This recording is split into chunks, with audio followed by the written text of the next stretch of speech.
How did you get such a great fluency in connecting different rhythm subdivisions, which is difficult on its own? You know, every subdivision is not natural to know this stuff like some, I don't know, Colombia stuff or African stuff. Yeah, well, I've done lots of research.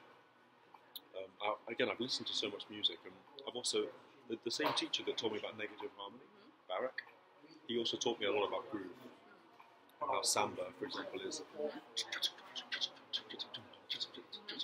and then bossa nova,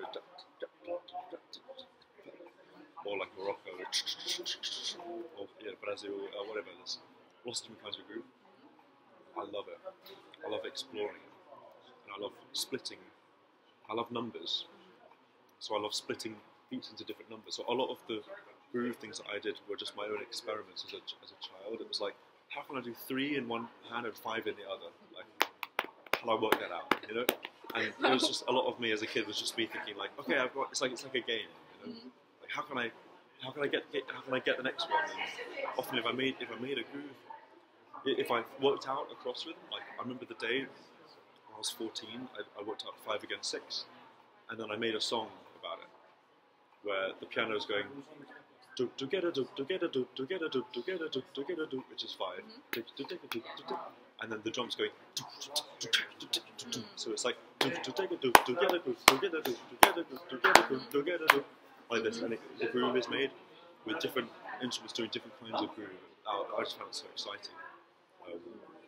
Yeah, as a boy, I was very obsessed with maths and symmetry, so I would go into these games and solve these problems. But now when I play, I don't really think too much about it. It kind of just comes out because in my earlier years I did so much thinking. I understand. In the same way, like when you learn language, like when I speak English to you, I don't have to think about grammar because it's natural. I've internalized it and now it's natural. It's kind of the same in some ways with time. Like for a musician, once they learn how to feel time, you don't have to count. If you're in 4, you don't have to count being in 4 because you feel it. You don't have to think, you feel. It's like it goes from the left brain into the right brain. So for me, as a musician, I think that gradually I've tried to build more 5, 3, 7, 11, 9 into my subconscious so I can more feel it. So if you say like play an 11, it's like and I don't have to think 1, 2, 3, 4, 5, 6, because it just I understand the feeling of it. Yeah. Oh, I see. Yeah. It's great. Yeah, thanks.